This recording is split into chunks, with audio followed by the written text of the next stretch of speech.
Entrance কর্নারের বাকি কোশ্চেনগুলো সম্পর্কে আলোচনা করব। তো এর আগে আমাদের কোশ্চেন নাম্বার 12 পর্যন্ত হয়েছে। আজকে আমরা কোশ্চেন নাম্বার 14 থেকে আলোচনা স্টার্ট করব। তো এখানে কোশ্চেন নাম্বার 14তে কি বলা আছে? এই কোশ্চেনেতে বলছে একটি দৈর্ঘ্য প্রস্তুতে দুটি দণ্ড রিং গুণাঙ্ক আছে, দণ্ডটিকে একটি অপরটির সঙ্গে যুক্ত করা হলো, তাহলে যুক্ত দণ্ডটির তুল্য রিং গুণাঙ্ক কত? তো আমরা এটা প্রথমে ছবি আঁকব। কোশ্চেন নাম্বার 14-এ যেটা বলা আছে যে দুটো দণ্ড আছে, এল দৈর্ঘ্যের দণ্ড যার রিং গুণাঙ্ক y1 আর আরেকটা এল দৈর্ঘ্যের দণ্ড, যেটা এখানে এলটা বলা নাই, এটা আমরা নিজে থেকে ধরলাম, আর রিং গুণাঙ্ক y2। বলছে এই দুটো দণ্ডকে শ্রেণী সমবায়ে যুক্ত করা হয়েছে। তো এখানে শ্রেণী সমবায় মানে হলো একটা দণ্ড যেখান থেকে শেষ সেখান থেকে আরেকটা শুরু। তো এখানে ছোট একটা দণ্ড এইটুকু পর্যন্ত, তারপরে বাকি দণ্ডটা এইটুকু পর্যন্ত। তো আমাদের এখন বের করতে হবে যে শ্রেণী সমবায়ে দুটো দণ্ডকে যুক্ত করার ফলে যে তুল্য রিং গুণাঙ্ক সেটা কত। তো আমরা এখানে ধরে নিয়েছি দুটো দণ্ডকে শ্রেণী সমবায়ে যুক্ত করার ফলে তুল্য রিং গুণাঙ্ক ওয়াই, এই ওয়াইয়ের মানটা আমরা বের করব। তো আমরা এর আগের ভিডিওতেই আমাদের আলোচনা করা হয়েছিল যে স্থিতিস্থাপকতা চ্যাপ্টারের মধ্যে যে কোনো বস্তুকে স্প্রিং হিসেবে ভাবা যায়। তাহলে এটাকে আমরা একটা স্প্রিং ভাববো, এটাকে আর একটা স্প্রিং, আর এই দুটো হচ্ছে দুটো স্প্রিংয়ের শ্রেণী সমবায় বা সিরিজ কম্বিনেশন। তো আমরা এখন লিখতে পারি এই দণ্ডটার ক্ষেত্রে স্প্রিং হিসেবে যদি ভাবি, তাহলে স্প্রিং ধ্রুবক এর ফর্মুলা কি? YA/L। তো এখানে y1 a বাই এল, কারণ স্প্রিং বল ধ্রুবকের ফর্মুলা হচ্ছে K সমান YA/L। এটা হলো স্প্রিং বল ধ্রুবকের মান।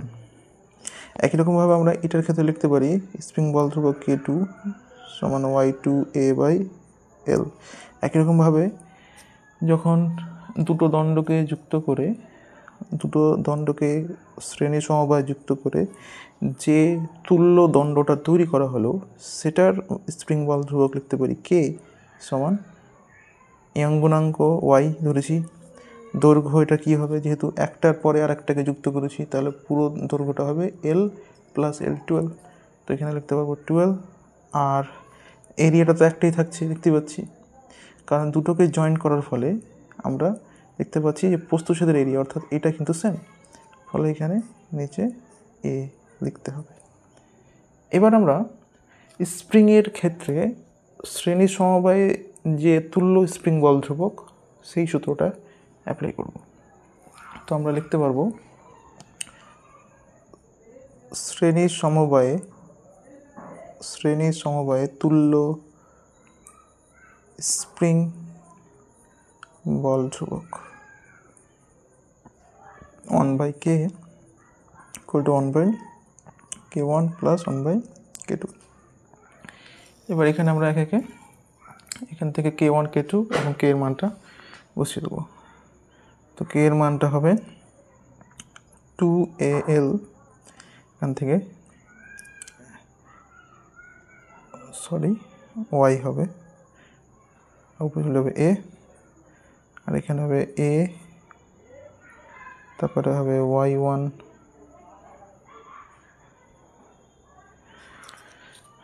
একটু উল্টো হয়ে গেল সূত্রটা, এখানে সূত্রটা একটু লেখা ভুল হয়েছে, সেটা হচ্ছে এখানে YA/,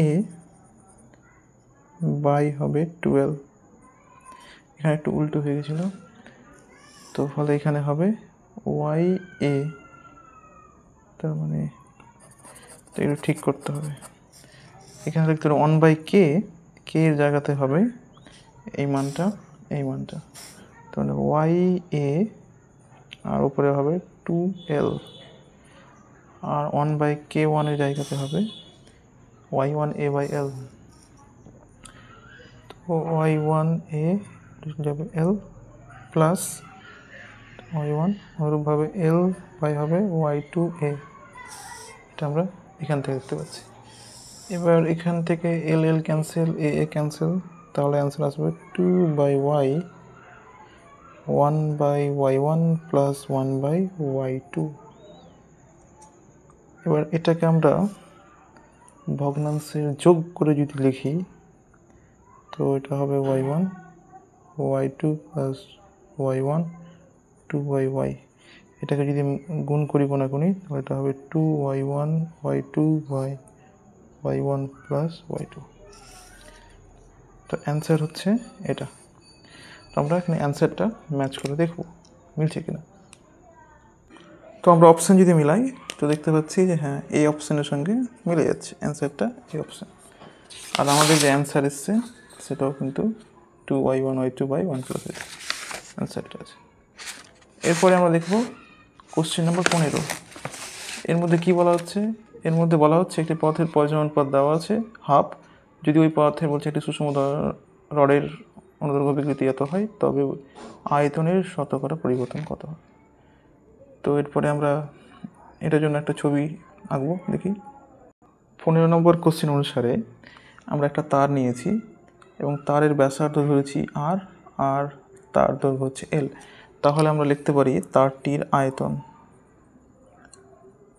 তো এই ক্ষেত্রে তারটির আয়তন হবে V equal to volume pi R square L, অর্থাৎ এটাকে একটা চোঙ ভেবে আমরা চোঙের আয়তনের সূত্রটা লিখলাম।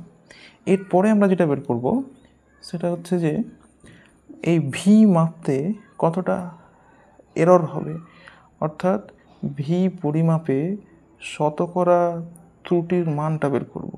শতকরা ত্রুটির মান বের করতে পারলেই আমাদের যে অ্যান্সারটা বের করতে বলেছে সেটা বেরিয়ে যাবে। তো অলরেডি আমরা আমাদের প্রথম চ্যাপ্টার ভৌত ও ভৌত রাশির পরিমাপে দেখেছি যে শতকরা ত্রুটি বের করার ফর্মুলা হলো যেগুলো ভেরিয়েবল সেগুলোকে দেখতে হবে, কনস্ট্যান্টগুলোকে দেখতে হবে না। এবং ভেরিয়েবলটাকে এইভাবে দেখা যাবে ডেল্টা ভি বাই ভি, অর্থাৎ আয়তন পরিমাপে শতকরা ত্রুটি কত সেটা। আচ্ছা, একসাথে গুণ করছি না এখন। আবার আর স্কোয়ারের জন্য লেখা যাবে যেটা পাওয়ারে সেটা সামনে চলে যাবে, বাকিগুলোকে এইভাবে লিখতে পারবো। তারপরে প্লাস দিয়ে এল রয়েছে পাওয়ার 1, তখন ডেল্টা এল বাই এল এভাবে লিখতে পারবো। এটাকে যদি শতকরা ত্রুটিতে কনভার্ট করতে হয় তাহলে এটাকে 100 দিয়ে গুণ। তো এটাকে 100 দিয়ে গুণ করতে পারি, আর না হলে আপাতত এইভাবে রেখে দিচ্ছি, কোনো অসুবিধা নেই। এবার এটার মানে বুঝতে হবে, সিগমা মানে কি। তো পয়জন অনুপাত সিগমা, এটার অর্থ হলো যে পার্শ্বীয় বিকৃতি অর্থাৎ ব্যাসার্ধের বিকৃতি বাই হচ্ছে অনুদৈর্ঘ্য বিকৃতি। আরেকটা মাইনাস কিন্তু লিখতে হবে, কারণ দৈর্ঘ্য যত বাড়বে তত আরটা ছোট হবে, কারণ একটা তারকে যত লম্বা করব তারটা কিন্তু তত পাতলা হবে। তাহলে এই তারটাকে যদি লম্বা করা হয় তাহলে তারটা পাতলা হয়ে যাচ্ছে, তাহলে এল যদি বৃদ্ধি পাচ্ছে তাহলে আরটা কিন্তু হ্রাস পাচ্ছে, এটা মাইনাস। এখান থেকে আমরা দেখতে পারি ডেল্টা আর বাই আর এর মান লেখা যাবে কত, সিগমা ইন্টু এটা। তাহলে এখান থেকে লিখতে পারি 2, আর এখানে মাইনাস হবে delta L by L plus delta L by L. আর এটার মানটা কিন্তু আমাদের কোশ্চেনে বলা আছে আলফা। তো কোশ্চেনের মধ্যে বই রেখেছে অনুদৈর্ঘ্য বিকৃতি আলফা। তাহলে এখান থেকে আমরা লিখতে পারবো ডেল্টা ভি বাই ভি সমান হচ্ছে আলফা মাইনাস 2 সিগমা, সরি সিগমাটা মিশে গেছে, আলফা। এখান থেকে আলফাটা কমন নিলে হবে 1 মাইনাস 2 সিগমা। এটা হচ্ছে আমাদের আয়তনের যে বিকৃতি তার মান, এবং এটাকে আমরা আয়তনের শতকরা ত্রুটি কত সেই হিসাবে বের করলাম। এবার এখানে সিগমার মানটা বসিয়ে দেবো। তো আমরা যদি কোশ্চেনটাকে দেখি তো দেখতে পাবো কোশ্চেনের মধ্যে বলা আছে সিগমার মানটা হাফ, এই যে 0.5। তো সিগমার মানটা যদি আমরা এখানে বসাই তো দেখতে পাবো অ্যান্সার হবে 0, যেটা অপশানে বলা আছে। তাহলে এখানে আমরা এই পরের লাইনে মানটা লিখছি। তো আমরা দেখতে পেলাম যে আয়তনের বিকৃতি ডেল্টা ভি, কারণ আয়তনের পরিবর্তন বা প্রাথমিক আয়তন সমান 1 মাইনাস 2 সিগমা ইন্টু আলফা।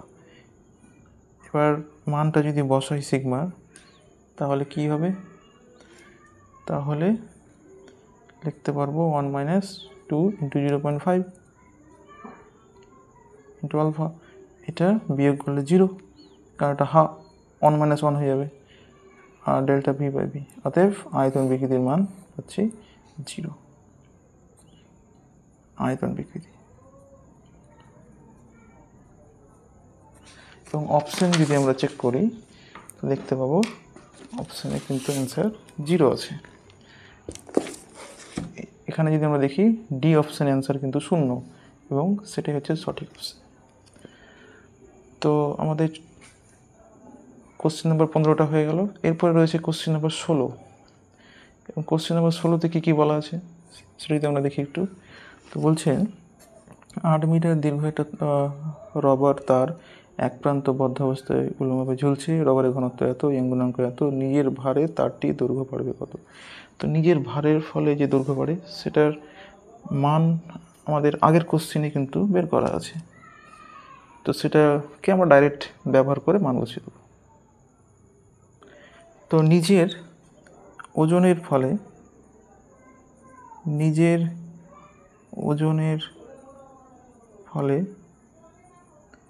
দণ্ডের দৈর্ঘ্য বৃদ্ধি। তো এটার মান হবে, যেটা স্প্রিং বল ধ্রুবকের যে ফর্মুলা আছে, যেখানে x মানে হচ্ছে দৈর্ঘ্য বৃদ্ধি, এটার যা অ্যান্সার আসবে তার অর্ধেক দৈর্ঘ্য বৃদ্ধি। তো আমরা যদি মানটা বসিয়ে দিই, তো কে এর মান লেখা যায় YA/L x, তাহলে x মান কত আসবে FL/YA। তো এখানে যে অ্যান্সারটা আসবে, কারণ এই সূত্রটা ভরহীন তারের ক্ষেত্রে প্রযোজ্য, কিন্তু আমরা এখন ভরযুক্ত তারের ক্ষেত্রে লিখছি। ওই জন্য ভরহীন কোনো স্প্রিং বা তারের ক্ষেত্রে যে দৈর্ঘ্য বৃদ্ধির ফর্মুলা আসবে সেটাকে 2 দিয়ে লাস্টে ভাগ করতে হবে বা হাফ দিয়ে গুণ করতে হবে। এটাই হবে ভরযুক্ত স্প্রিংয়ের ক্ষেত্রে বা ভরযুক্ত তারের ক্ষেত্রে দৈর্ঘ্য বৃদ্ধির ফর্মুলা। তা এই ফর্মুলাতে আমাদেরকে বইয়ে যে সমস্ত বা কোশ্চেনে যে সমস্ত মানগুলো দেওয়া আছে সেগুলোকে বসাতে হবে। তো এখানে যদি মানগুলো বসাই, তো 8 মিটার, এল এর মান 8 মিটার বসাবো, দৈর্ঘ্য 1.5, আর গুণাঙ্ক হচ্ছে এটা 8। তো একটু আমরা দেখে নিচ্ছি। তো এখানে দৈর্ঘ্য, তো আমরা মানগুলো যদি দেখি তো এরকম বলা আছে 8 মিটার, ওয়াইয়ের মান বলা আছে, আর ঘনত্ব বলা আছে। তার আগে আমরা একটা কথা বলে নিই যে স্প্রিং বল ধ্রুবক যেটা লিখলাম সেটা এক্সের মান এত আসছে, এটা কিন্তু ভরহীন তারের জন্য। এবার এটাকে যখন ভরযুক্ত তারের ক্ষেত্রে লিখবো তখন এই সূত্রটাই থাকবে, শুধু একটা হাফ এক্সট্রা বসবে। এটা একটু মনে রাখতে হবে যে ভরহীন তার বা ভরযুক্ত তারের ক্ষেত্রে দৈর্ঘ্য বৃদ্ধির ফর্মুলাটা কী হয়। ভরহীনের ক্ষেত্রে এখানে হাফটা হবে না, এখানে হাফটা হবে। তো এই সূত্রটা আমরা এখানে অ্যাপ্লাই করব, যেহেতু আমরা যে দণ্ডটা নিচ্ছি তার কিন্তু ভর রয়েছে। তো কিন্তু এখানে একটা সমস্যা হচ্ছে যে এখানে মানটা এলটা দেওয়া আছে এসআইতে, এটা দেওয়া আছে এসআইতে, কিন্তু এটা দেওয়া আছে সিজিএসে। তাহলে এটাকে এসআইতে কনভার্ট করতে হবে। তো এসআইতে কনভার্ট করলে কত হবে? গ্রামকে যদি করতে হয় কিলোগ্রাম, তাহলে 1000 দিয়ে ভাগ, তাহলে 1.5কে 1000 দিয়ে ভাগ, তাহলে এটা হয়ে যাবে কিলোগ্রাম। আর সেমি কিউবকে যদি মিটার কিউব করতে হয় 1 সেন্টিমিটার সমান হচ্ছে 1/100, তার আবার কিউব, তাহলে এখানে 1/100 তার আবার কিউব, তাহলে এটা হয়ে যাবে মিটার কিউব। এবার এটাকে যদি আমরা ক্যালকুলেট করি তো হিসাব করলে 1000 দিয়ে গুণ হয়ে যাবে, এটা হয়ে যাবে 1500 কেজি পার মিটার কিউব। তো এখানে ঘনত্বের জায়গাতে 1500 লিখতে হবে। এবার আমরা সমস্ত ভ্যালুগুলো এখানে বসাবো। তাহলে কী দেখতে পাবো? হাফ। তার আগে একটা কাজ করে নিই, এরিয়া এখানে দেওয়া নেই। তো এই বলটাকে আমরা এখানে বল বলতে কি এর ওজন। তো ওজনকে কী লিখতে পারি? ভর ইন্টু অভিকর্ষ ত্বরণ ইন্টু L/YA। আবার ভরটাকে ভাঙতে পারি, এটা লিখতে পারি ভরের জায়গাতে ক্ষেত্রফল ইন্টু উচ্চতা মানে দৈর্ঘ্য ইন্টু ঘনত্ব, এটা M, তারপরে G, তারপরে L, তারপরে YA।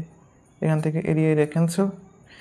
এখানে আমাদের এরিয়াটা কে ক্যান্সেল করতে হলো বা এখানে এম এর সূত্র লিখতে হলো, ভরের সূত্র, তার কারণ হচ্ছে যে এখানে ক্ষেত্রফল বলা নেই কোশ্চেনে বা আমাদের, হ্যাঁ, তো ওই কারণে আমরা এরিয়াটাকে এখান থেকে ভ্যানিশ করাতে হবে বা এরিয়াটাকে রিমুভ করতে হবে। ওই জন্য আমরা ভরকে ভেঙে এরিয়াটা লিখলাম। তো এখানে যদি দেখি তাহলে পাবো rho G L square by 2y। এবার এখানে সমস্ত ভ্যালুগুলো বসাবো, বসিয়ে আমরা সমাধানটা করব। তো ভ্যালুগুলো যদি বসাই, তো রো এর জায়গায় দেওয়া আছে 1500, জি কোশ্চেনে 10 বলা আছে, এল এর মান হচ্ছে 8, তার মানে 8 এর স্কোয়ার বাই 2y। ওয়াইটা দেওয়া আছে 5 × 10⁶, 5 × 10⁶। এবার এই পুরোটাকে সমাধানটা করতে হবে। তো এটাকে যদি আমরা ক্যালকুলেট করি কত আসবে, এটাকে সমাধান করলে 9.6 × 10⁻² মিটার আসবে, যেটা অপশান এর সঙ্গে ম্যাচ করবে। এরপরে কোশ্চেন হচ্ছে 17 নম্বর কোশ্চেন। 17 নম্বর কোশ্চেনে বলছে একটি তার ছিঁড়ে যাওয়ার মুহূর্তে পর্যন্ত 100 কেজি ভার সহ্য করতে পারে। তারটিকে দুটি সমান ভাগে কাটা হলো, প্রতিটি ভাগ যে ভার সহ্য করতে পারবে তা হলো। তো এখানে জিনিস মনে রাখতে হবে যে ভার সহ্য করার ক্ষমতা শুধুমাত্র ইয়াং গুণাঙ্কের উপর নির্ভরশীল। তো যেহেতু এখানে তারটাকে কেটে ছোট করা হলেও যেহেতু উপাদান একই থাকছে, ফলে ইয়াং গুণাঙ্ক একই, ফলে ভার সহ্য করার ক্ষমতা একই থাকবে, ফলে অ্যান্সারটা হবে 100 কেজি। তো এখানে অঙ্ক করার মতো কিছুই নেই, শুধু মনে রাখতে হবে যে ভার সহ্য করার ক্ষমতা বা ছিঁড়ে যাওয়াটা উপাদানের উপর নির্ভরশীল। 17 নম্বর কোশ্চেন অনুসারে ইয়াং গুণাঙ্ক ওয়াই উপাদানের উপর নির্ভরশীল, উপাদানের উপর নির্ভরশীল। যেহেতু কোশ্চেনটাতে তারটাকে কেটে 2 টুকরো করা হচ্ছে, কিন্তু উপাদান একই থাকছে, ফলে ইয়াং গুণাঙ্ক একই, আর ইয়াং গুণাঙ্ক একই থাকা মানে ভার সহ্য করার ক্ষমতাও একই, কারণ ওয়াইয়ের মানটা ভার সহ্য করার ক্ষমতাকে বোঝায়, ভার সহ্য করার ক্ষমতা এটা। অথবা এটাকে আমরা কে দিয়ে বলতে পারি, স্প্রিং বল ধ্রুবক দিয়ে, কারণ কে এর ফর্মুলা হচ্ছে কি ওয়াই এ বাই এল। যেহেতু ওয়াই সেম কে সেম, আর স্প্রিং বল ধ্রুবক সেম মানে কি স্প্রিংটা একই রকম শক্ত আছে বা একই রকম নরম আছে, যেটা থাকবে সেটা একই রকম থাকবে, ফলে ভার সহ্য করার ক্ষমতা কিন্তু একই থাকবে। এখানে একটু মিস্টেক হলো, এটা কে দিয়ে বলা যাবে না, সরি, কে দিয়ে বলা যাবে না, এটাকে ওয়াই দিয়ে বলতে হবে, যে ভার সহ্য করার ক্ষমতা, ভার সহ্য করার ক্ষমতা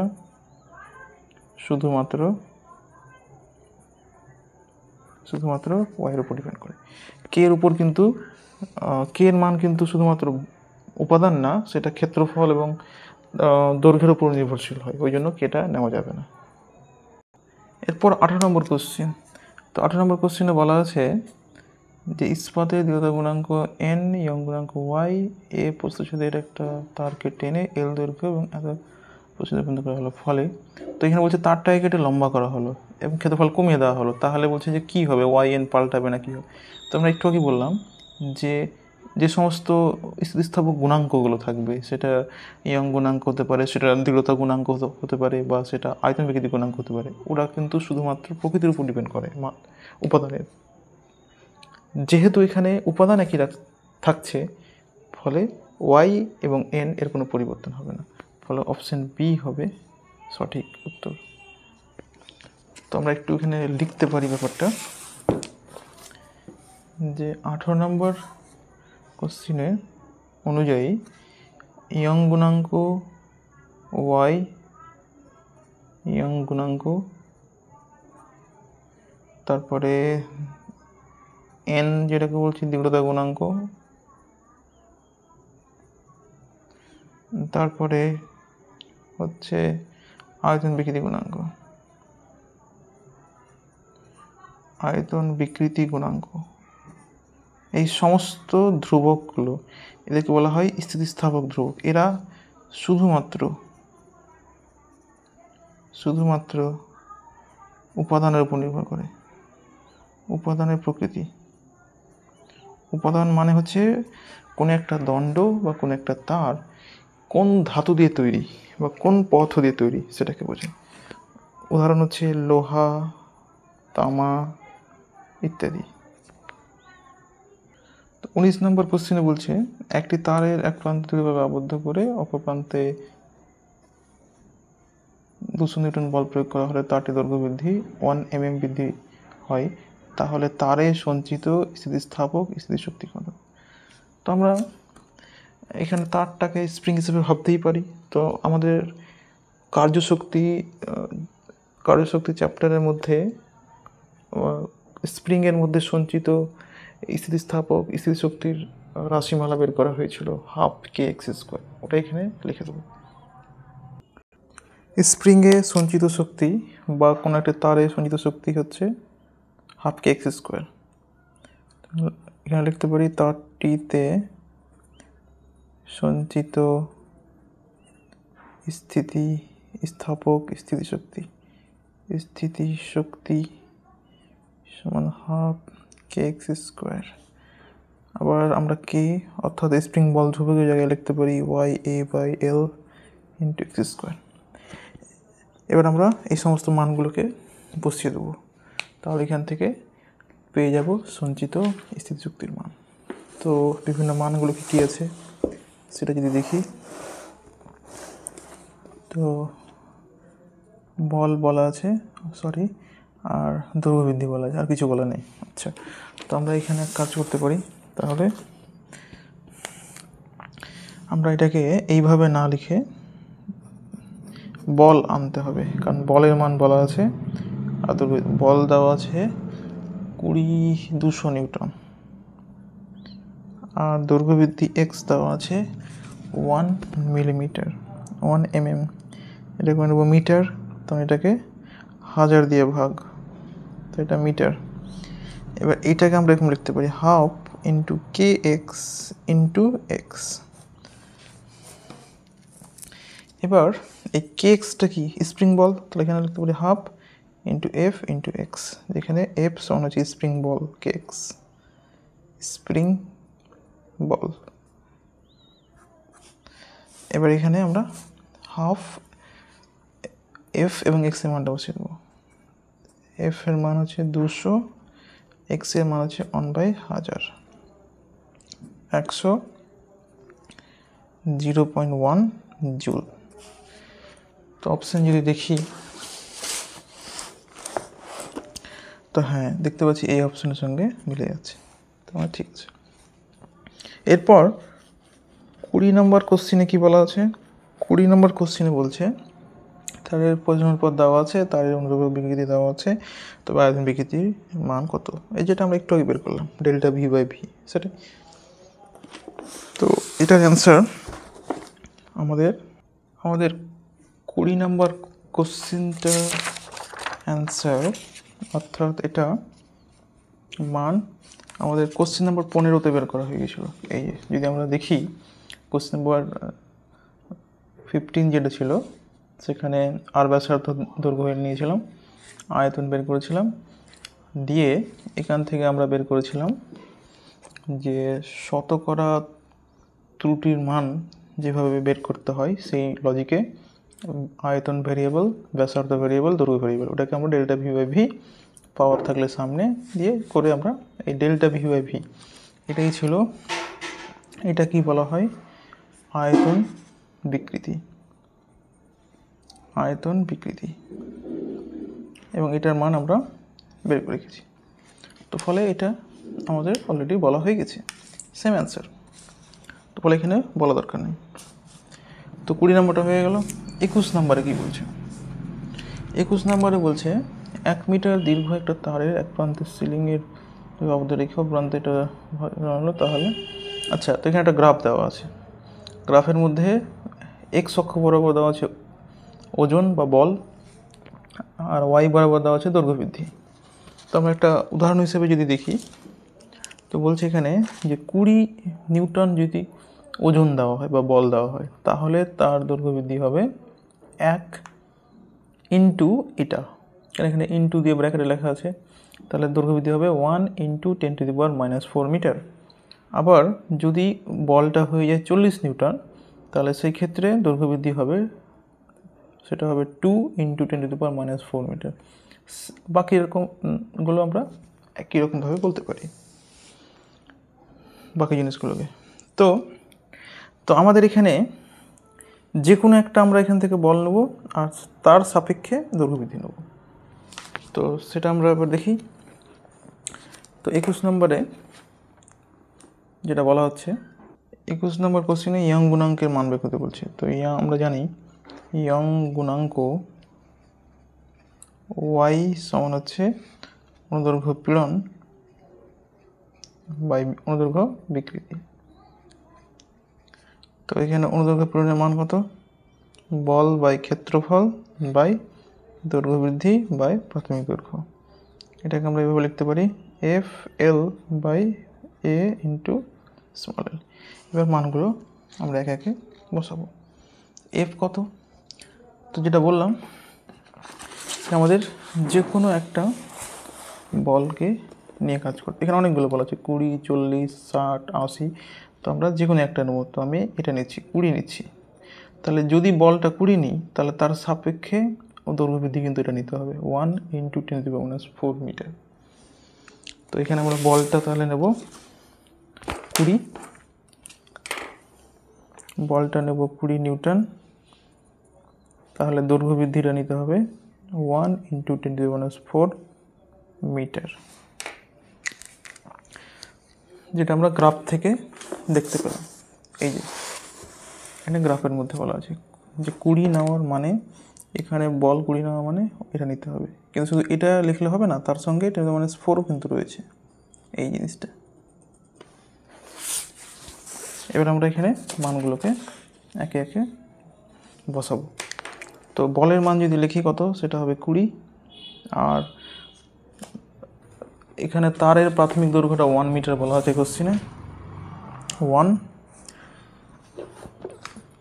ক্ষেত্রফলটা কোশ্চেনে বলা আছে, প্রস্তুতের ক্ষেত্রফল 10⁻⁻6 যদি আমরা দেখি, তো এখানে দেখতে পাবো যে প্রস্তুতের ক্ষেত্রফল হচ্ছে 10⁻6 আর দৈর্ঘ্য হচ্ছে 1 মিটার।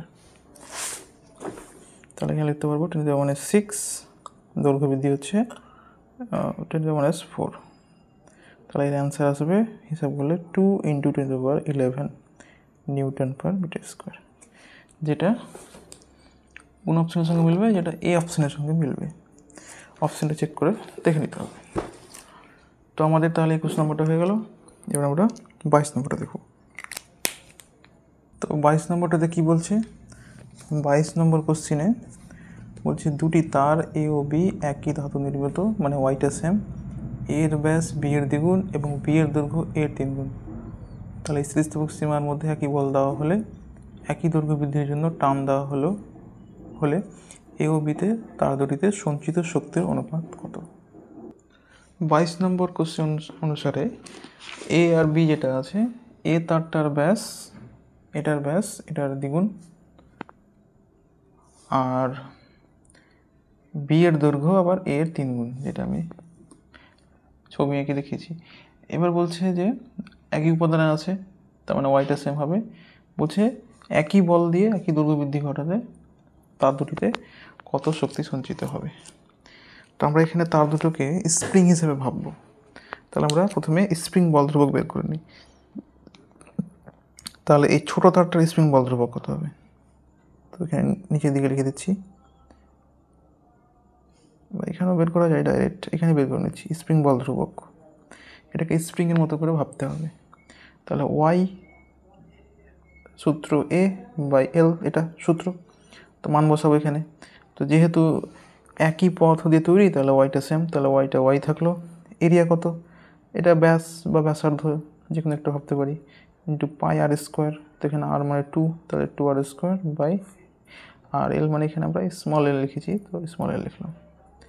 এটা হিসাব করলে পাবো 4y pi R square by small L. তাহলে ছোট যেটা তার স্প্রিং বল ধ্রুবক। এবার আমরা বড় তারটা বের করব, K2, ফর্মুলা ওয়াই বাই এল। এবার আমরা এখানে মান বসাবো, ওয়াইটা ওয়াই থাকলো, এরিয়া কত? পাই আর স্কোয়ার, কারণ রেডিয়াস আর আছে, বাই দৈর্ঘ্য হচ্ছে স্মল এল। সরি, দৈর্ঘ্যটা হবে 3L। তাহলে আমাদের K1 K2 বেরিয়ে গেল। এবার যদি স্প্রিং হয় এটা, তাহলে স্প্রিংয়ের মধ্যে সঞ্চিত শক্তির ফর্মুলা একটু আগে লিখলাম, হাফ kx², সেটা এখানে অ্যাপ্লাই করে দেবো। অতএব আমরা লিখতে পারি এ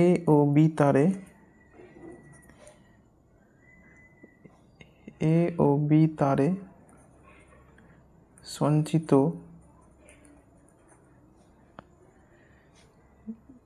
স্থিতি শক্তি সমান, তো ছোট তারের ক্ষেত্রে দেখতে পাচ্ছি ফর্মুলা একটাই, হাফ K1 x², আর বড় মানে বি তারের ক্ষেত্রে K2 x²। এখানে আমরা দৈর্ঘ্যবৃদ্ধিটাকে একই রাখলাম, তার কারণ কোশ্চিনে বলে দেওয়া হয়েছে যে এই তারটার যতটা দৈর্ঘ্যবৃদ্ধি হবে এরও সেম, ওই জন্য দুটোকে সেম রেখেছি। কিন্তু দুটোর স্প্রিং বল ধ্রুবক আলাদা দেখতে পাচ্ছি, ওই জন্য দুটোকে আমরা আলাদা করে বসিয়েছি। এবার মানগুলো লিখে দেবো, হাফ। এবার এখানে যদি দেখি K1টা কত পেয়েছি 4, তারপরে y pi R square by small L অনুপাত K2, হাফ ইন্টু K2 এটা। তো K2টা কত? K2টা হচ্ছে এটা y into pi R square by 3L। এবার যেগুলো একই জাতীয় রাশি সেগুলো বাদ হয়ে যাবে, ক্যান্সেল আউট হয়ে যাবে। তো এখানে একই জাতীয় হচ্ছে হাফ L y পাই স্কোয়ার y পাই স্কোয়ার ক্যান্সেল, তাহলে এখানে থাকছে 4:1/3।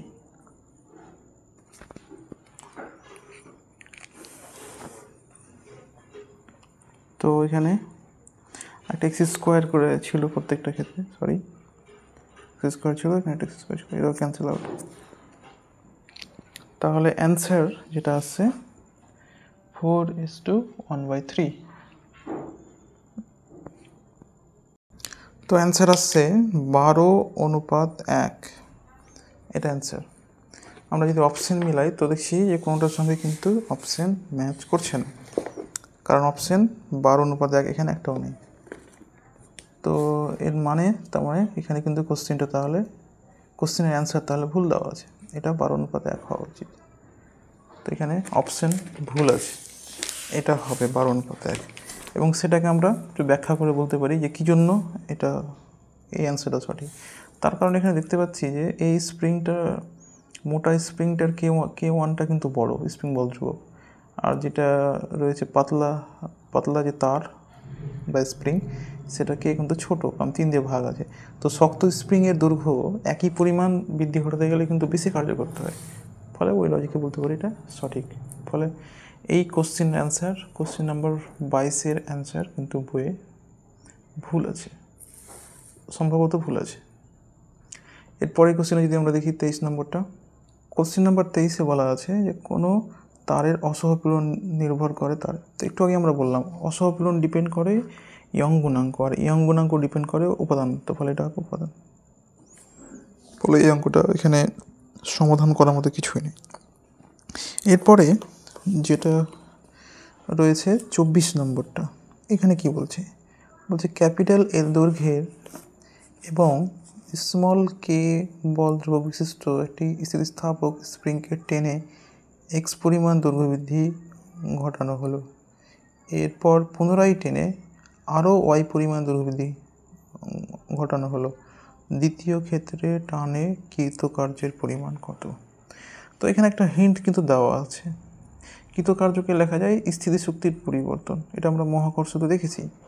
ফলে এইভাবে বের করে, এটা হিন্ট অবশ্য দেওয়া আছে, এখান থেকে বের করা যায়। তো আমরা তবুও একটু বলি ছবির মাধ্যমে, ডায়াগ্রামের মাধ্যমে। তো এখানে 24 নম্বর কোশ্চিনে আমরা ধরে নিচ্ছি যে এটা স্প্রিং রয়েছে, এটার স্বাভাবিক দৈর্ঘ্য হচ্ছে এটা। এবার এটার উপর প্রথমে কিছুটা বল অ্যাপ্লাই করলাম, ফলে স্প্রিংয়ের দৈর্ঘ্য কিছুটা প্রথমে বেড়ে গেল, এই পরিমাণ বাড়লো, ধরলাম এক্স পরিমাণ, এটা এক্স। এরপরে স্প্রিংটার উপরে এখানে আরও বল অ্যাপ্লাই করলাম, মানে এখানে ছোট একটা লোড ঝুলিয়েছি, এখানে ধরে নিচ্ছি যে ভরটা ঝুলিয়েছি সেটা হচ্ছে ছোট একটা ভর এম। এরপরে এর সঙ্গে আরেকটা ভর ঝুলিয়ে দেবো, তাহলে কি হবে? তাহলে স্প্রিংয়ের দৈর্ঘ্য বৃদ্ধি আরও বেশি হবে আগের থেকে। তো স্প্রিংটার দৈর্ঘ্য বৃদ্ধি এরকম হবে। আর এখানে দুটো ভরকে ঝুলিয়ে দিয়েছি, এম তো ছিলই, ওর সঙ্গে আরেকটা এমকে ঝুলিয়ে দিলাম, ফলে দৈর্ঘ্য বৃদ্ধিটা বেশি হবে আগের থেকে, দেখতে পাচ্ছি। তো এখানে এক্স দৈর্ঘ্য বৃদ্ধি হয়েছিল, প্লাস আরেকটা ভর দিয়ে দেওয়ার ফলে অতিরিক্ত ওয়াই পরিমাণ দৈর্ঘ্য বৃদ্ধি আবার হলো। তাহলে এই লাইনটা হচ্ছে স্বাভাবিক দৈর্ঘ্যের লাইন, স্বাভাবিক বা নর্মাল লেন্থ, স্বাভাবিক দৈর্ঘ্য বা নর্মাল লেন্থ। এটা হচ্ছে প্রথমবার দৈর্ঘ্য বৃদ্ধি, এটা হচ্ছে প্রথমবার দৈর্ঘ্য বৃদ্ধি, আর এটা হচ্ছে দ্বিতীয়বার দৈর্ঘ্য বৃদ্ধি, দ্বিতীয়বার দৈর্ঘ্য বৃদ্ধি। এবার আমাদের কাছে স্প্রিং এর শক্তির যেটা ফর্মুলা আছে, যেটাকে বলা হয় স্থিতিস্থাপক স্থিতিশক্তির ফর্মুলা হাফ কে এক্স স্কোয়ার, ওটা লেখা যায় যে স্বাভাবিক দৈর্ঘ্য থেকে কতটা দৈর্ঘ্য বৃদ্ধি হলো সেই জায়গাগুলোতে লেখা যায়। তো ফলে আমরা প্রথমবার যখন দৈর্ঘ্য বৃদ্ধি ঘটালাম তখন কতটা শক্তি সঞ্চিত হলো, তারপরে বের করব যে দ্বিতীয়বার যখন দৈর্ঘ্য বৃদ্ধি ঘটালাম তখন কতটা, আরেকবার এখান থেকে শুরু করে মোটেই পর্যন্ত। তো তাহলে এইটাকে আমরা কি করতে পারি, এখানে আমরা এই দুটো অ্যারোকে যদি দেখি আমরা, যে একবার এক্স পরিমাণ দৈর্ঘ্য বৃদ্ধি ঘটালাম আর একবার এক্স থেকে ওয়াই পরিমাণ দৈর্ঘ্য বৃদ্ধি ঘটালাম, এইভাবে আমরা ভাবতে পারি। অথবা এটাকে ভাবতে পারি এরকমভাবে যে স্বাভাবিক যে দৈর্ঘ্য ছিল সেখান থেকে ডাইরেক্ট এক্স পরিমাণ ওয়াই দৈর্ঘ্য বৃদ্ধি ঘটে দিলাম। ব্যাপারে কি, কারণ স্টেপ বাই স্টেপ ঘটানো, প্রথমে এক্স তারপরে ওয়াই, এটা করা যায়। আর ডাইরেক্ট ইনিশিয়াল থেকে ফাইনালে যাওয়া, কারণ স্প্রিং বল হচ্ছে কনজারভেটিভ ফোর্স। তো এক্স থেকে কোনো একটা পয়েন্টের মধ্য দিয়ে ডাইরেক্ট এফে যাওয়া, সরি এক্স থেকে ওয়াই হয়ে এফে যাওয়া, যা ডাইরেক্ট এক্স প্লাস ওয়াই থেকে ফাইনালে যাওয়া। মানে আমার যেটা বলার উদ্দেশ্য, এই পয়েন্ট থেকে আমি দুটো ধাপে এখানে গেলাম, এখানে একটা ধাপে গেলাম, ব্যাপার সেম, কারণ স্প্রিং বল হচ্ছে সংরক্ষী বল। তো ফলে এখান থেকে আমরা লিখতে পারি, যেহেতু স্প্রিং বল সংরক্ষী বল,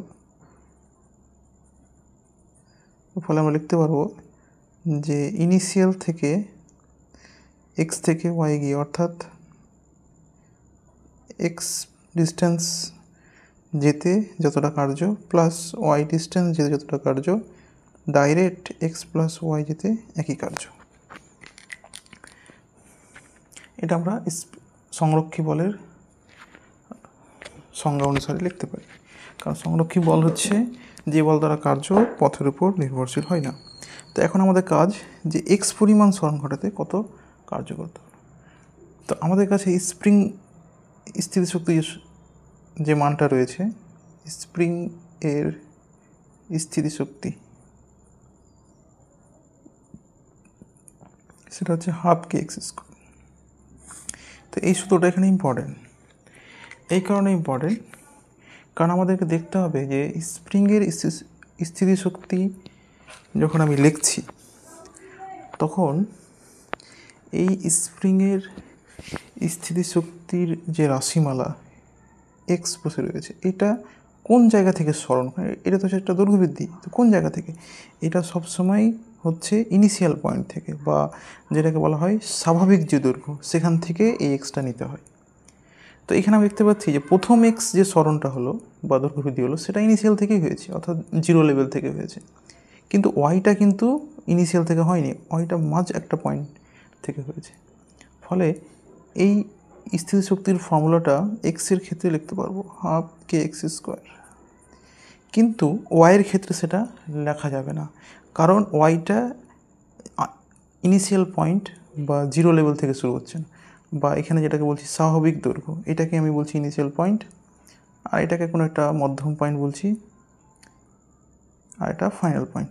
তাহলে এখান থেকে আসা, এখান থেকে আসছে একবার। তো স্বাভাবিক দৈর্ঘ্য থেকে প্রথম যে দৈর্ঘ্য বৃদ্ধি সেটাকে এক্স বলে হয়। কিন্তু এখানে যখন এ থেকে এফে যাচ্ছি মধ্যম কোনো পয়েন্ট থেকে, তখন কিন্তু এটাকে সরাসরি লেখা যাবে না, ফলে এটাকে যা আছে রেখে দিলাম। আবার যদি দেখি এক্স প্লাস ওয়াই সরণ, তো এক্স প্লাস ওয়াই সরণটা তো আবার ইনিশিয়াল থেকে হচ্ছে, দেখতে পাচ্ছি। তার মানে এটাকে হাফ কে এক্স স্কোয়ার হিসেবে লেখা যায়। এখানে এক্স মানে দুটো, অর্থাৎ মোট এক্স ওয়াই সরণটা। এখান থেকে হিসাব করে বের করতে হবে হাফ কে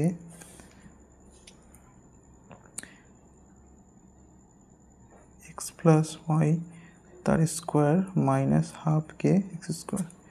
এখান থেকে হাফ কে টাকে যদি কমন নিয়ে নিই, ব্র্যাকেটের মধ্যে X square 2xy plus Y square minus X square, এখান থেকে এক্স স্কোয়ার ক্যান্সেল, ফলে বাকিটা আমরা এখান থেকে ওয়াই আবার কমন নিতে পারি, K Y into X plus Y, এরকম টাইপের অ্যান্সার হবে। তো আমরা এখানে অপশানটা ম্যাচ করে দেখব মিলছে কিনা। তো অপশান যদি মিলাই তো দেখতে পাবো যে হ্যাঁ, half K Y, sorry 2x plus Y হবে। একটু কোথাও মিস্টেক করেছি হয়তো।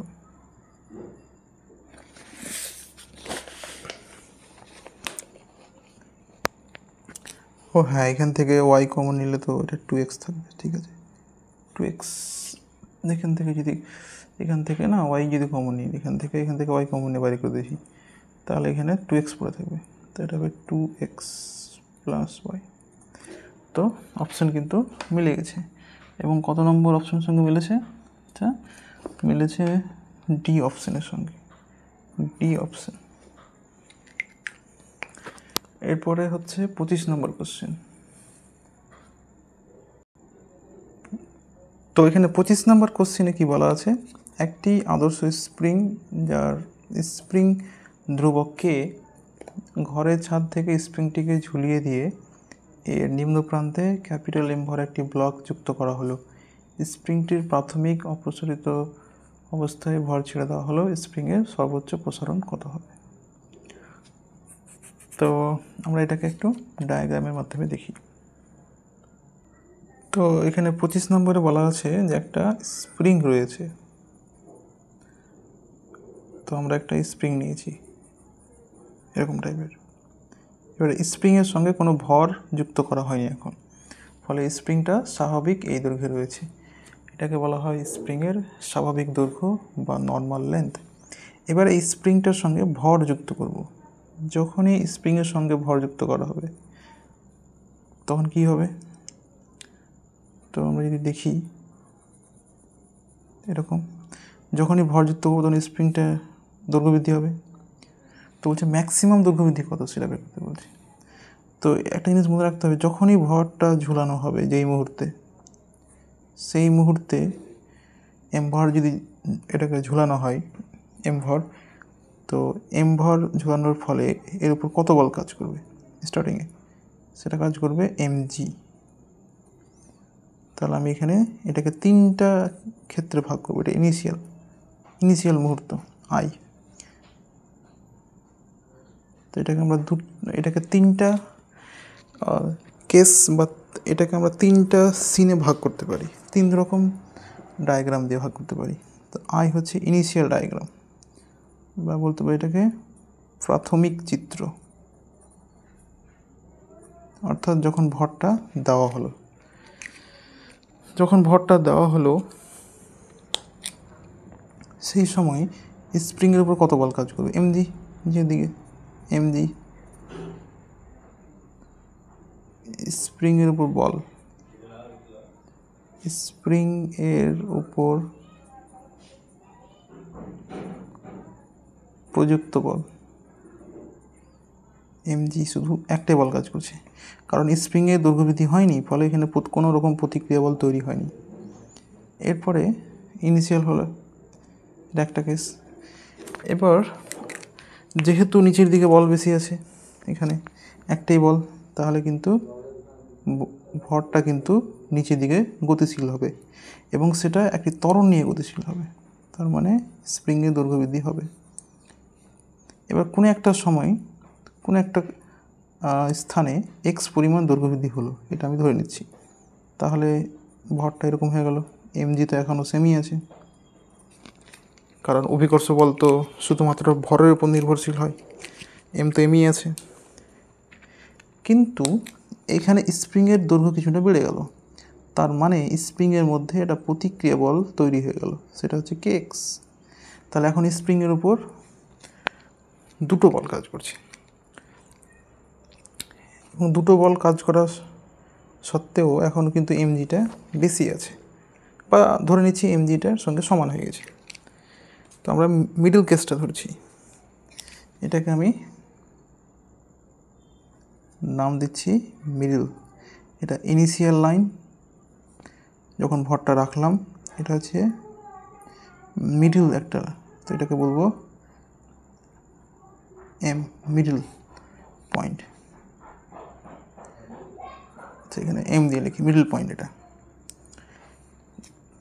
এবার যেহেতু এই দুটো বল সমান হয়ে গেল, তাহলে কি হবে, তাহলে এটার উপর নেট বল 0, কিন্তু এটা এখন এই ভরটা স্থির হবে না, কারণ নিউটনের গতিজাড্য অনুসারে যেহেতু এখান থেকে এখানে ভরটা ত্বরণ নিয়ে নিচে নেমেছে এবং এখানে যখনই এলো তখন নেট বল 0 হয়ে গেল, তার মানে ওর বেগ আর বৃদ্ধি হবে না, কিন্তু যেহেতু গতিজাড্য রয়েছে ফলে এখানে এমটা আরও নিচের দিকে গতিশীল হবে। ফলে আমরা যদি ফাইনাল সিচুয়েশানটা দেখি, তাহলে স্প্রিংয়ের দৈর্ঘ্য বৃদ্ধি কিন্তু আরও হবে, কারণ এখানে নেট বল 0 কিন্তু বেগ 0 নয়, কারণ এখান থেকে এখানে সে ত্বরণ নিয়ে নেমেছিল, ফলে স্প্রিংটা আরও নিচে যাবে এবং কতক্ষণ পর্যন্ত নিচে নামবে, যতক্ষণ না ওর বেগটা 0 হয়। তো বেগ 0 হবে, সেই জায়গা থেকে সে থামবে। তো আমি ধরে নিচ্ছি এখানে গিয়ে ওর বেগটা 0 হয়ে গেল, এটা হচ্ছে ফাইনাল লাইন, এখানে সে বেগ 0 হয়ে যাবে। তাহলে এখানে আমরা যদি দেখি সিচুয়েশনগুলোকে, তো প্রথমে ইনিশিয়াল যেটা লাইন, তা ইনিশিয়াল লাইন, তা ফাইনাল, সরি মিডল লাইন, এটা ফাইনাল।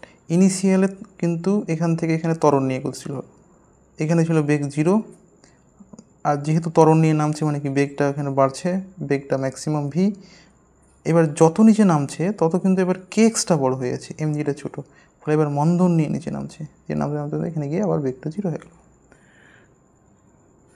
যাই হোক, এখানে একটু বেশি বড় করে এঁকে দিয়েছি। তাহলে এখান থেকে আমরা বুঝতে পারলাম যে স্প্রিংটা দৈর্ঘ্য বৃদ্ধি, ম্যাক্সিমাম যে দৈর্ঘ্য বৃদ্ধি হচ্ছে সেটা কিন্তু এক্স না, এখানে যেরকম ধরেছি এক্স, এক্স তো হচ্ছেই, তার সঙ্গে আরও এক্স নামছে নিচের দিকে। অর্থাৎ এখান থেকে বলতে পারি যে স্প্রিংয়ের ম্যাক্সিমাম যে দৈর্ঘ্য বৃদ্ধি সেটা হচ্ছে 2x। তো এবার যদি আমরা স্প্রিং বলের ফর্মুলা লিখি, এবার আমরা স্প্রিং বলের ফর্মুলা লিখছি। তো স্প্রিং বল এটা লিখছি সর্বোচ্চ দৈর্ঘ্য বৃদ্ধির ক্ষেত্রে এফ সমান হবে কে ইন্টু এক্স হওয়া উচিত, কিন্তু এখানে এক্স হবে না, এখানে 2x হবে, কারণ দেখতে পাচ্ছি যে এক্স দৈর্ঘ্য বৃদ্ধি হয়ে থামছে না, সেটা আরও নিচের দিকে গতিশীল হয়ে যাচ্ছে। তো এখানে এফ মানে কত বল, মানে এমজি যেটা, তো এখানে এমজি ইকুয়াল টু হচ্ছে 2kx। তাহলে এখান থেকে আমরা বের করতে পারি ম্যাক্সিমাম যেটা দৈর্ঘ্য বৃদ্ধি হবে, সরি এখানে একটু মিস্টেক হয়েছে, এখানে কিন্তু 2টা বসবে না, সরি, কারণ এই স্প্রিং বলের ফর্মুলা ইনিশিয়াল থেকে এই পর্যন্ত লেখা যায়, মানে ইনিশিয়াল থেকে এখান থেকে এইটুকু পর্যন্ত লিখতে পারবো, অথবা এখান থেকে এইটুকু পর্যন্ত লিখতে পারবো, ওই জন্য এখানে শুধু এক্স হবে। তো এখান থেকে এক্সের মান যদি বের করি এমজি বাই হবে কে, তাহলে এখানে এক্সের মান এমজি বাই কে, এটাও এক্সের মান হচ্ছে এমজি বাই কে, তাহলে মোট দৈর্ঘ্য বৃদ্ধি কত, 2mg বাই কে। অতএব এখান থেকে লিখতে পারি স্প্রিংয়ের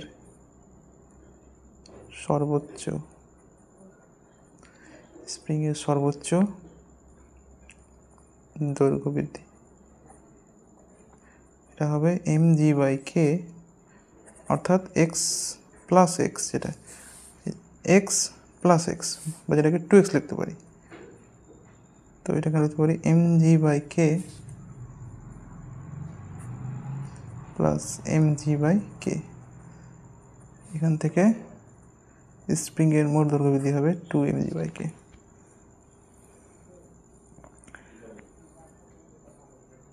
তো এখানে ব্যাপারটা কি হলো সেটা যদি আমরা একবার বলি, আরেকবার ব্যাখ্যা করি।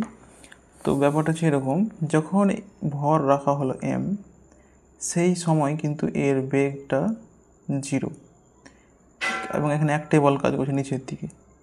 ফলে এটা এ ত্বরণ সহ, এটা জি ত্বরণ সহ নিচে নামছে। ফলে বেগ বাড়ছে, বেগ বাড়ছে, বেগ বাড়ছে, এখানে এসে বেগটা হয়ে যাবে ম্যাক্সিমাম। এরপরে যত নিচে নামবে তত এবার বেগ কমতে শুরু করবে, কারণ এই বলটা বড় হয়ে যাবে, উপরে বলটা, তখন এখানে গিয়ে আবার বেগ 0 হয়ে যাবে। তার মানে এম ভরের তাহলে আমরা 3 রকমের বেগ দেখতে পাচ্ছি, 0, ভি, আবার 0। এবার কি হবে, এই যে আমরা ম্যাক্সিমাম যে দৈর্ঘ্যবৃদ্ধিটা লিখলাম, এটা কোন সময় লিখলাম? এটা হচ্ছে যখন ভরটা ঝুলানো হবে তার কয়েক সেকেন্ডের মধ্যে, কয়েক মাইক্রো সেকেন্ডের মধ্যে এটা হবে। এবং এটা হওয়ার কিছুক্ষণ পরে কি হবে, এটা এমটা আবার উপরে উঠবে, আবার নিচে নামবে। মানে এটা একটা সরল দোলগতির মতো। অর্থাৎ কোনো একটা পেন্ডুলামকে দুলিয়ে, যেমন আমরা একটা সঙ্গে কম্পেয়ার করতে পারি একটা পেন্ডুলামকে, যে একটা পেন্ডুলাম যদি এরকম হয়, তো এই পেন্ডুলামটাকে কোনো একটা জায়গা থেকে যখন ছাড়া হবে তখন কী হবে, এটা এদিকে যাবে, দিয়ে আবার এখান থেকে এদিকে যাবে। তা আমরা যদি দেখি পেন্ডুলাম ঘড়ি বা পেন্ডুলাম ঘড়ির সঙ্গে এটাকে যদি কম্পেয়ার করি, তাহলে একটা পেন্ডুলামের যে দোলক বা একটা পেন্ডুলাম যেভাবে দোলন হয়, অর্থাৎ একবার এদিকে যায় একবার এদিকে, এবং এই রকম গতিকে বলা হয় সরল দোলগতি বা সিম্পল হারমোনিক মোশন। এবং এটা এক সময় কি হবে, এটা দুলতে দুলতে একটা সময় হবে যে এটা মাঝখানে গিয়ে স্থির হয়ে যাবে, অর্থাৎ কিছুক্ষণ পরে দেখব এরকম হয়ে যাবে। এখানে যে পেন্ডুলামটা নিয়েছি সেটা ইকুইলিব্রিয়াম বা সাম্যাবস্থায় এসে মাঝখানে স্থির হয়ে যাবে। তো তাহলে এটার সঙ্গে এটার কিন্তু একটা মিল পাওয়া যায়। তো যখন কোনো পেন্ডুলামকে এক প্রান্ত থেকে যখন ছাড়া হয়, তখন সেটা দুলতে দুলতে দুলতে দুলতে গিয়ে কিছুক্ষণ পরে মাঝখানে স্থির হয়ে যায়। সেম ব্যাপারটা এখানে এরকম, কিন্তু এটা যে এই দোলনটা হয় সেটা কম সময়ের জন্য হয়। তো অনেক সময় ধরে যদি আমরা অপেক্ষা করি তাহলে এটা দেখতে পাবো। এটা সেম ব্যাপারটা যখন ভর ঝুলানো হবে তখন কিন্তু কি হয়, ভরটা এখান থেকে সরণ হতে হতে হতে হতে হতে হতে হতে এখানে যায়, দিয়ে আবার সেখান থেকে ফিরে উপরে যাবে, দিয়ে এরকম করতে করতে করতে করতে করতে এক সময় এই মাঝখানে গিয়ে স্থির হয়ে যাবে। এবং সেটা হবে কিছু সময় পরে। তো কিছু সময় পরে যখন আমরা লিখব তখন কিন্তু দৈর্ঘ্যবৃদ্ধি হবে এটা। তাহলে এই যে ফর্মুলা দৈর্ঘ্যবৃদ্ধির, এটা লেখা যাবে অনেকক্ষণ পর, এটা লেখা যায়, এটা হচ্ছে অনেকক্ষণ পর।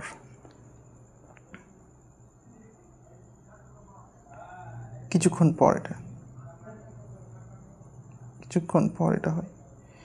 আর যেটা আমরা লিখলাম সর্বোচ্চ দৈর্ঘ্যবৃদ্ধি, এটা হবে যখন ভরটাকে ঝুলাচ্ছি ঠিক তার সেই মুহূর্তে বা তার কয়েক সেকেন্ডের মধ্যে, এটা হবে ভর ঝোলানোর মুহূর্তে।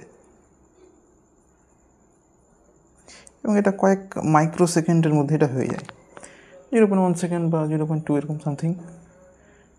আর এটা হয় অনেকক্ষণ পর, এটা হয় 0.1 সেকেন্ড পরে এটা হয়, বা অনেক সময়টা লিখছি না এখানে, এটা 1 সেকেন্ড 2 সেকেন্ড পরে এটা হয়।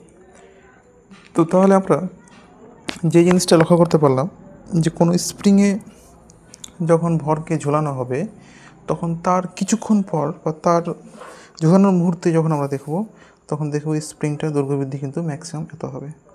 দিয়ে এটা ভরটা উপর নিচে দুলতে দুলতে দুলতে যখন স্থির হয়ে যাবে তখন ওর দৈর্ঘ্যবৃদ্ধি হবে mg/k। তো আমরা এর আগে যত ফর্মুলাগুলো ব্যবহার করেছি সেখানে আমরা এটা ব্যবহার করেছি, কারণ এটা ইকুইলিব্রিয়াম এটা হয় যখন ওটা থেমে যায়। তখন আরেকটা জিনিস লিখতে পারি, এটা কখন ভর থেমে যাওয়ার পর, থেমে যাওয়ার পর এটা হয় এই জিনিসটা। আর এটা হবে কোন ক্ষেত্রে? ভর যখন থামছে না, অর্থাৎ ভরের দোলন যখন হয় বা যেটা অসিলেট যখন করতে থাকে, তাহলে ভর গতিশীল বা ভরের দোলন যখন হয়, ভর গতিশীল বা দোলন যখন হয়, সেই সময় ম্যাক্সিমাম যে সরণটা হবে বা দৈর্ঘ্য হবে সেটা হচ্ছে 2mg/k। তো এখানে জিনিসটা মনে রাখতে হবে, যখনই কোনো স্প্রিংয়ের সঙ্গে ভর ঝোলানো হবে সেই মুহূর্তের মধ্যে কিন্তু এতটা দৈর্ঘ্য হয়ে যায়। তারপরে সেটা আস্তে আস্তে ওপর নিচে দোলন খাওয়ার পর বা কম্পনের পর সেটা যখন স্থির হয়ে যাবে ভরটা, তখন স্প্রিংয়ের যে দৈর্ঘ্য বৃদ্ধি দেখতে পাবো সেটা mg/k। এই জিনিসটাকে আমরা আরেকটু ব্যাখ্যা করতে পারি ভালো করে। তো এটা এরকম ধরনের ব্যাপারটা যে ধরো একটা স্প্রিং নিয়েছি, স্প্রিংটা এত বড়, ভর ঝোলানো হয়নি। এবার যেই মুহূর্তে ভরটা ঝুলিয়ে দেবো তখন স্প্রিংয়ের যে আন্দোলনটা হবে বা যে কম্পনটা হবে, তো আমি ধরে নিচ্ছি এমটা কোন একটা মুহূর্তে এখানে এসছে। এর কিছুক্ষণ পরে যখন দেখব তখন স্প্রিংটা যাবে এখানে। তার কিছুক্ষণ পরে যখন আবার দেখব তখন স্প্রিং যাবে আবার এখানে, ভরটা, স্প্রিং না ভরটা। তার কিছুক্ষণ পরে যখন দেখব আবার তখন ভরটা যাবে আবার মাঝখানে। তার কিছুক্ষণ পরে যখন আবার দেখব তখন দেখব ভরটা যাবে আবার নিচে। তো আমরা এখান থেকে কি তাহলে দেখতে পাচ্ছি যে স্প্রিংটার কিন্তু সরল দোলগতি বা স্প্রিংটা বলতে পারি ওপর নিচে কম্পিত হচ্ছে, এভাবে আপ ডাউন করছে। তাহলে এখানে যদি আমরা এমটাকে যদি লক্ষ্য করি, এম এখানে এখানে আবার উপরে গেল, আবার নিচে গেল, আবার নিচে ফিরে এলো, তার মানে এম যেটা আছে সেটা এইভাবে এই লাইন মানে এই লাইন আর এই লাইনের মধ্যে এভাবে কম্পিত হচ্ছে, নিচে উপরে নিচে এভাবে কম্পিত হবে কিছুক্ষণ। কম্পিত হওয়ার পর এটা কিছুক্ষণ পরে সেটা স্থির হয়ে যাবে এবং স্থির হবে কোথায়? মাঝ বিন্দুতে, অর্থাৎ যেটাকে আমরা এক্স বলছি, এটা এক্স বলছি আর এটাকে এক্স বলছি। তো এটার কম্পন কিছুক্ষণ হবে, তারপরে এটার গতিটা মন্থর হয়ে গেলে বা গতিটার মধ্যে ড্যাম্পিং হবে এবং ওই ড্যাম্পিংয়ের ফলে দেখা যাবে ভরটা মাঝ বিন্দুতে অর্থাৎ ইকুইলিব্রিয়াম যে অবস্থান এখানে গিয়ে থেমে যাচ্ছে। তো এখানে গিয়ে থেমে যাওয়া মানে আমরা যখন অনেকক্ষণ পর দেখব তখন দেখতে পাবো ভরকে এখানে, কিন্তু যখন আমরা স্টার্টিংয়ে দেখব তখন কী দেখতে পাবো এখানে। এটা হচ্ছে স্টার্টিংয়ে ভর রাখার মুহূর্তে অবস্থান, ভর রাখার মুহূর্তে, এটা মুহূর্তে। আর এটা হলো অনেকক্ষণ পর, অনেকক্ষণ পর, এটা অনেকক্ষণ পর। তো ফলে এটা আমাদেরকে ভালো করে মনে রাখতে হবে যে স্টার্টিংয়ে যদি বলে যে ম্যাক্সিমাম কত, যে কোনো স্প্রিংয়ে ভর রাখলে ম্যাক্সিমাম কিন্তু এতটা হয়, এতটা সরণ, এটা যেটাকে আমরা 2x বলছি। কিন্তু যখন স্থির হয়ে যাবে ভরটা তখন সরণ হবে শুধু x।